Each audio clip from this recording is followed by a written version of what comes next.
Hello दोस्तों, तो आज मैं एक और न्यू डोंगवा एनिमे एक्सप्लेन करने वाला हूं जिसमें हमें बहुत ही गजब का एक्शन, मार्शल आर्ट, कल्टीवेशन और बहुत कुछ देखने को मिलने वाला है। तो बिना देर किए इस अमेजिंग डोंगवा को स्टार्ट करते हैं।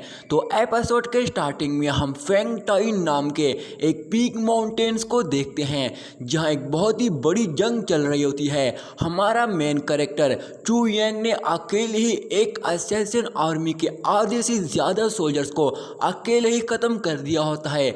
उसके चेहरे पे इनके ब्लड साफ नज़र आ रहे होते हैं, जहां वो अपने गुस्से की वजह से काफ़ी भयानक दिखाई दे रहा होता है। वहीं वो असैसिन आर्मी उसे ख़त्म करने के लिए दोबारा से उसके सामने खड़ी हुई होती है। चू यांग अपनी हेवनली होली डिवाइन सोर्ड की स्पिरिचुअल पावर्स को एक्टिवेट कर देता है। ये देखकर उन असैसिन सोल्जर्स का लीडर उस पर अटैक करने का ऑर्डर दे देता है, जिसके साथ ही वो सभी बाकी पूरी आर्मी लेकर उस पर अटैक करने के लिए उसकी तरफ भाग के जाते हैं। और जैसे ही उस पर अटैक करने लगते हैं कि तभी चू यांग उठकर तुरंत ही अपनी स्वॉर्ड स्लैश से उन पर अटैक करके उन सभी को एक एक करके मारने लगता है।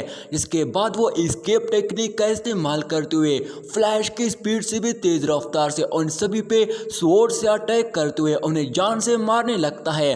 और देखते ही देखते चू यांग एक सेकंड में उन सभी को चुन चुन कर बहुत बुरी तरह मार देता है। उसे ऐसा करते हुए देखकर एक सोल्जर उसे कहता है कि चू यांग, जल्दी से हमें ये 9 हेवन डिवाइन सोर्ड दे दो, हम तुम्हें छोड़ देंगे। पर चू यांग उसकी बात नहीं मानता, जिस पर तुरंत ही सभी बाकी सोल्जर्स उस पर एक साथ अटैक करने जाते हैं। जिसे देखकर चू यांग तुरंत ही उस स्वॉर्ड का इस्तेमाल करते हुए डिवाइन एनर्जी का एक पावरफुल अटैक कर देता है, जिससे वो अपने एक ही अटैक से उन सभी सोल्जर्स को वहीं पे ख़त्म कर देता है। जिसके बाद वो उन सोल्जर से कहता है कि ये 9 हेवन डिवाइन सोर्ड मेरी है, अगर तुम्हें चाहिए तो खुद आकर मुझसे ले लो। जिस पर उन सोल्जर्स का लीडर उसे कहता है कि चू यांग, इतना घमंडी ना बन, इस स्वॉर्ड की वजह से तुम हम पर भारी पड़ रहे हो, पर जल्दी तुम्हें पता चल जाएगा कि तुम्हारी कितनी औकात है। जिस पर चू यांग जवाब देता है कि अरे मोटे, अगर तेरे में दम है तो मुझे अभी रोक कर देखा। ये सुनकर उन सोल्जर्स का लीडर तुरंत ही गुस्से के साथ उस पे एक पावरफुल स्वॉर्ड स्लैश अटैक कर देता है, पर चू यांग उससे बचकर ऊपर चला जाता है। पर वो सोल्जर्स मास्टर उसके पास जाकर उस पे अपनी स्वॉर्ड से एक जोरदार अटैक कर देता है, जिसे चू यांग रोककर बड़ी आसानी से डिफेंड कर लेता है और तुरंत ही एस्केप टेक्निक की मदद से अपनी स्वॉर्ड से उसका सीना चीर देता है, जिससे वो वहीं गिरकर मारा जाता है। वहीं ये देखकर दूसरा सोल्जर अपने साथियों से कहता है कि हम इस बच्चे से अभी फाइट नहीं कर सकते, क्योंकि ये 9 हेवन सोर्ड हमारे 9 हेवन की पहली डिवाइन सोर्ड है, जिसे इसको अनलिमिटेड पावर्स मिल रही है। हम इसका मुकाबला नहीं कर सकते और ना ही उसका कुछ बिगाड़ सकते हैं। पर चू यांग बस एक मामूली सा मार्शल आर्टिस्ट है, उसे अभी हेवन ऑफ यूनिटी रियल्म को ह्यूमन रोल में ही अचीव करना होगा। तब तक हम बाकी सभी आर्मी के साथ मिलकर इस पे अटैक करेंगे। वैसे भी इसे तो अभी कल्टीवेशन के सफर से भी गुजरना पड़ेगा, तब हम मौका देकर इसे जान से मार सकते हैं। जिस पर चू यांग उन्हें कहता है कि मेरी कल्टीवेशन अभी भी तुमसे काफी आगे है, मुझ तक पहुंचने के लिए तुम तीनों को काफी वक्त लगेगा। ये बात उन्हें बिल्कुल भी पसंद नहीं आती, जिस पर तुरंत ही उनमें से एक सोल्जर उस पर अटैक करने जाता है। जिस पर चू यांग खुद से कहता है कि यहाँ जिस जिसको भी इस 9 हेवन सोर्ड के बारे में पता है वो मेरे ही हाथों मरेगा। जिसके साथ ही वो उस डिवाइन सोर्ड का इस्तेमाल करते हुए उस पर ट्रू पावर्स एनर्जी से अटैक कर देता है। तभी दूसरा चुपके से उस पर अपनी क्रूसबो से अटैक करने लगता है, पर चू यांग उन एरो से खुद को बचाते हुए उनमें से एक सोल्जर को जान से मार देता है कि तभी उस पर एक साथ बहुत सारे स्पिरिट एरो से अटैक हो जाते हैं। चू यांग उनसे खुद को बचा लेता है, तभी एक एरो से उसका लॉकेट टूट जाता है, जिसे देखकर चू यांग तुरंत ही उसे पकड़ने लगता है। ये सीन काफी इमोशनल हो जाता है, क्योंकि इसके बाद हमें एक लड़की दिखाई जाती है जो कि आज से कई साल पहले चू यांग उससे आखिरी बार मिला था। इस लड़की का नाम मिजुई होता है। तब चू यांग को ये डिवाइन सोर्ड पहली बार मिली थी, जिस पर चू यांग उसे बताता है कि मैंने इसकी काफी ज्यादा प्रैक्टिस की है, तुम मेरे दिल के बहुत ही करीब हो, पर मुझे तुम में से एक को चूज करना होगा, क्योंकि इसके रहते मैं तुम्हें नुकसान नहीं पहुंचा सकता हूं। इस वजह से मैं नहीं चाहता चाहता कि तुम्हें कुछ हो जाए, मैं इस वर्ड को ब्रेक थ्रू करके रिफाइन करना चाहता हूँ और इसके लिए मुझे तुमसे अलग होकर अपनी कल्टीवेशन करनी पड़ेगी और ना चाहते हुए भी अब हम दोबारा कभी भी नहीं मिल पाएंगे।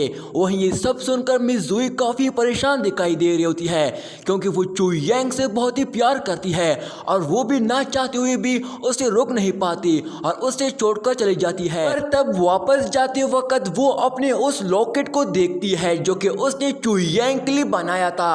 पर तभी अचानक से रास्ते में उस पर कुछ सोल्जर्स अटैक कर देते हैं और अपने 21 वोट स्लैश अटैक से उस पर एक पावरफुल अटैक कर देते हैं जिससे वो वही गिरकर बेहोश हो जाती है। दूसरी तरफ चू यांग जब अपनी स्पिरिचुअल पावर्स की कल्टीवेशन कर रहा होता है तभी उसे उसकी खून का एक लीव नजर आता है, जिसे देखकर वो तुरंत ही उसकी तरफ भाग के जाता है और जब वो वहां पहुंचता है तो उसे देखकर उसे लगता है कि वो तो अब तक मर चुकी होगी क्योंकि वो लेट पहुंचा है।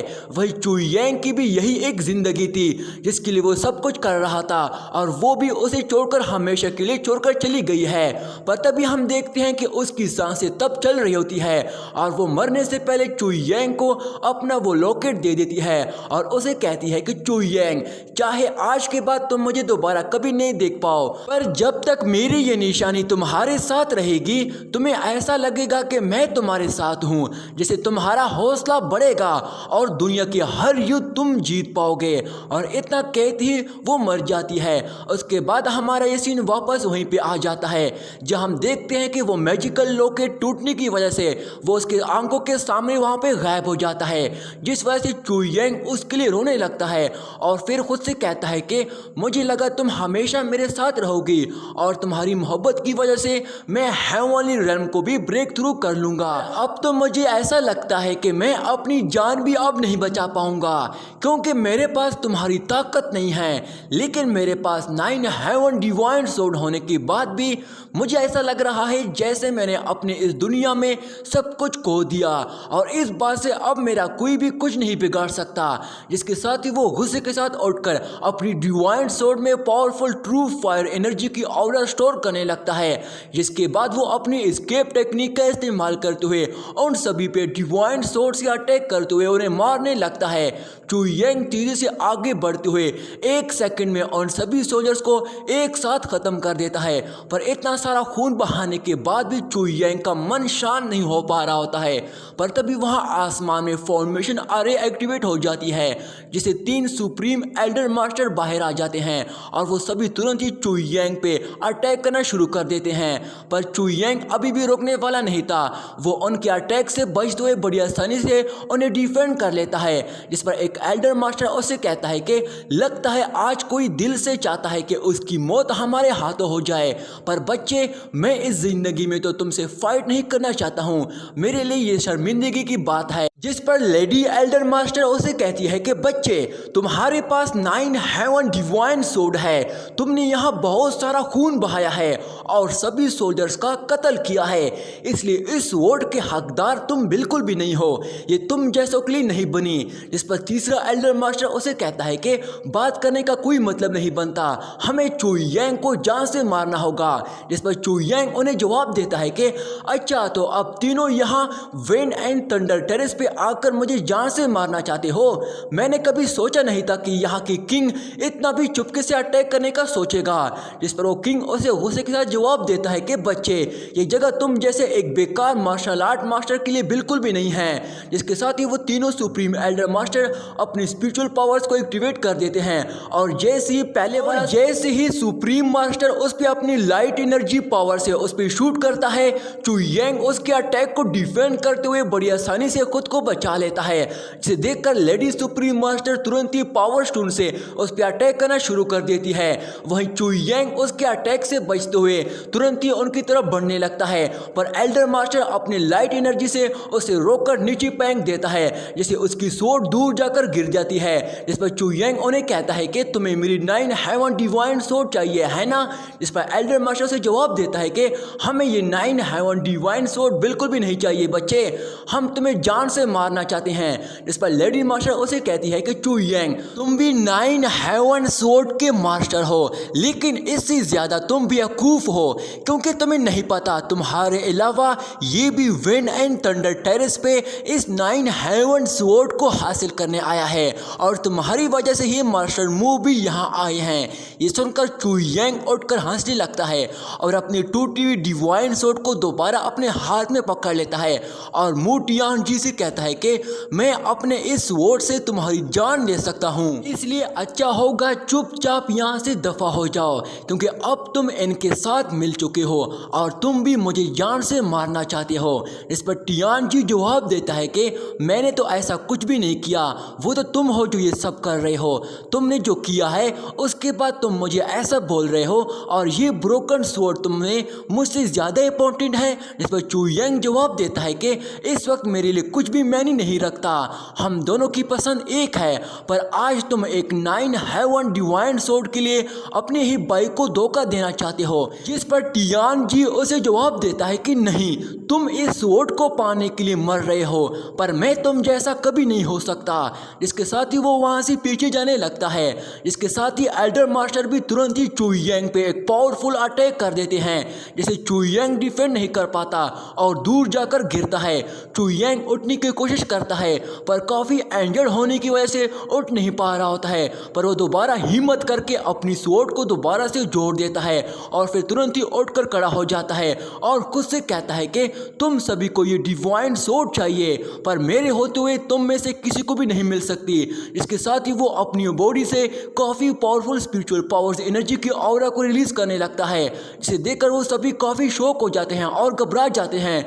चू यांग अपनी ट्रू फायर पावर्स को उस डिवाइन स्वॉर्ड में समन करने लगता है। ये देखकर एल्डर मास्टर तुरंत ही घबराते हुए उसको रोकने के लिए उस पर एक अटैक कर देता है, पर उसके अटैक से उसको कुछ भी नहीं पड़ता, क्योंकि वहां चारों तरफ उसकी एनर्जी उसे प्रोटेक्ट कर रही होती है, क्योंकि चू यांग के चारों तरफ काफी पावरफुल एनर्जी फ्लोट कर रही होती है।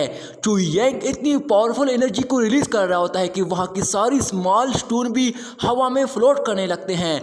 तभी चू यांग उस स्पिरिचुअल पावर्स ब्लड लाइन की मदद से अपनी डिवाइन स्वॉर्ड को रिफाइन करते हुए दोबारा से उसे ठीक कर देता है। ये देखकर मू टियानजी भी पूरी तरह शॉक हो जाता है कि तभी चू यांग के एक पावरफुल स्वॉर्ड अटैक क्रिएट करने लगता है, जिस पर टियानजी उन एल्डर मास्टर से कहता है कि पीछे हट जाओ। कि तभी चू यांग उन्हें कहता है कि एक दिन तो वैसे भी सभी को मरना है, तो आज क्यों ना हो। असल में चू यांग उस डिवाइन स्वॉर्ड एनर्जी का इस्तेमाल करते हुए अपने आप को ही डिस्ट्रॉय करने लगता है, जिस पर वो खुद से कहता है कि अगर मुझे दोबारा कोई जिंदगी मिल गई तो मुझे यकीन है कि गॉड मेरे साथ दोबारा ऐसा कभी नहीं करेगा। इसके साथ ही वो अपनी डिवाइन स्वॉर्ड का इस्तेमाल करते हुए अपना सीना चीर देता है, जिससे उसकी बॉडी पूरी तरह फट जाती है और उससे वहाँ एक बहुत ही बड़ा ब्लास्ट हो जाता है, पर सभी एल्डर उससे पहले ही वहाँ से निकलकर अपने आप को बचा लेते हैं। तभी जैसे ही चू यांग अपनी आंखें दोबारा खोलता है तो वो किसी दूसरे चू यांग की बॉडी में पुनर्जन्म ले लेता है, जो कि इस वक्त अपने भाई के साथ फाइट कर रहा होता है। पर तभी फाइट के बीच में चू यांग पे कोई पीछे से आइस ब्रेकर नीडल से कोई अटैक कर देता है, जिससे उसका ध्यान भटक जाता है और उसका भाई अपनी स्वॉर्ड से उस पर वार कर देता है, जिससे वो दूर जाकर गिर जाता है और ये फाइट उसका भाई जीत जाता है, जिससे वो काफी खुश हो जाता है और जोर जोर से खुद को चीर करने लगता है कि आखिरकार मैंने अपने भाई को हरा दिया। पर तभी वो देखता है कि उसका भाई वहां कहीं भी नजर नहीं आ रहा है और अचानक से कहीं गायब हो गया है। तो वो जोर जोर से उसे आवाज लगाने लगता है कि चू यांग तुम कहाँ हो, किधर चले गए हो, अभी तो यहाँ थे, जल्दी से सामने आओ, मेरे साथ ऐसा मजाक मत करो, मुझे डर लगता है। कि तभी हम चू यांग को देखते हैं जो कि ग्राउंड की दूसरी साइड के नीचे पड़ा होता है। चू यांग जैसे ही उड़ता है तो उसकी बॉडी में पहली वाली चू यांग की सोल होती है, इस पर वो हैरान होते हुए खुद से कहता है कि ये क्या, मैं दोबारा जिंदा हो गया। पर तभी उसे पीछे दर्द महसूस होती है और जैसे ही वह हाथ लगाता है तो उसे वो नीडल मिलती है, जिस पर वो कहता है कि ये तो आइस ब्रेकर नीडल है। पर वो इसे इग्नोर करते हुए वहां बैठकर सोने लगता है कि तभी उसका भाई आ जाता है और उसे उठाने लगता है कि भाई उठ जा, तुम ऐसा क्यों बिहेव कर रहे हो, अपनी आंखें खोलो, मुझे डर लग रहा है, लगता है मैंने अपने भाई को हराने के चक्कर में बहुत ही जोर से मार दिया है और अब मैं क्या करूं। इतना सब कुछ बोलने के बाद भी चुयांग कोई रिस्पॉन्स नहीं दे रहा होता है, जिस पर वो चुयांग को किस करने लगता है, पर तभी चुयांग उसे पकड़कर दूर फेंक देता है और उठकर खड़े होने की कोशिश करता है, जिस पर उसका भाई उसे कहता है कि क्या तुम ठीक तो हो। इस पर चुयांग उसे कहता है कि तुमने मुझे स्टिक से आराम से मारना चाहिए था, लेकिन अब मुझे काफी दर्द हो रही है क्योंकि तुमने मुझे बहुत जोर से मारा था। और यहीं पे दोस्तों हमारा ये वाला पार्ट यहीं पे एंड हो जाता है। दोस्तों ये सीरीज अगर आप लोगों को जरा बराबर भी अच्छी लगी है तो मेरे इस चैनल को सब्सक्राइब करके इस वीडियो को लाइक कर देना, क्योंकि इस सीरीज का अगला एपिसोड मैं आज ही जल्दी अपलोड करने वाला हूँ। तब तक के लिए बाय बाय, शुक्रिया।